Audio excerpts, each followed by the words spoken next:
how does telehealth work to enable or kind of make trust potentially more challenging to achieve on both sides? And what's the kind of what are the hurdles that need to be overcome to kind of establish that this is a real relationship and that the patient can trust that this is a real visit and the physician is giving them, what they need, and they're walking out of this visit feeling like they were well taken care of. And I guess on the other side, that the physician trusts that they're able to diagnose and treat patients as well over telehealth as they are in person. What are the hurdles there? Yeah, I mean, I think that's an important one. And some of the things that, well, one, if you had no relationship in person, then part of that is really, if your first one is, let's say your first one is video, then you really want to make sure you're, spending time to have this eye contact, to connect with someone.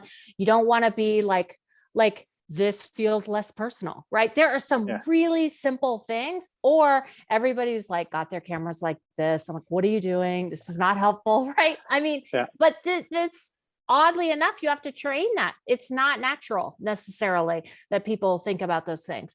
I think the other way that you can gain trust is if you do have the ability to use all the tools, the texting, the video, things like that, is that the more touch points you have, the more of a trusting relationship you're going to have, right? So if patients can feel like I ask questions, I get them answered, no matter how those answers come, that's going to make a big difference and make it feel trustworthy. I think also for providers to be able to trust that they can treat what they need, I think it is always smart to start with a scope that they're comfortable with. So whether we pick these 20 things or you don't do this, right? Sometimes it's like when the pandemic started, one of the peds groups I was working with, it was just determined they didn't want to do it was like wellness visits or this certain kind of visit that they really felt was super hands-on. They just decided we're not doing that. And I was like, okay, cool.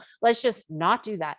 What happens over time is that the more the providers use these tools, their comfort level goes up. And so I'm actually an advocate of them keep it in the scope you're comfortable at now, and then start pushing a little bit later. Oh, are you ready for this? Are you ready for this? Some people may only in specialties. Some specialties might want to only start with follow-up patients. Okay, because that's where they're going to be comfortable. But as they start to use the tools, they're like, oh, well, if they only have this and that, and I have these tests, I could do that as a new patient. Oh, cool. Okay, let's start to do that. So I think sometimes really helping them, that's where you dig in on the clinical language and you talk to them about, well, what about this disease? What would you need? And also helping them have conversations, having the clinicians have conversations about, what would you need in person?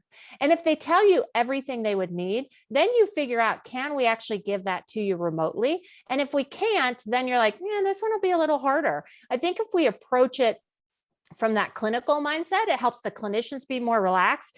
And while the clinicians are doing it, if they start with a scope they're comfortable in, the patient's going to feel more comfortable because the physician will be relaxed.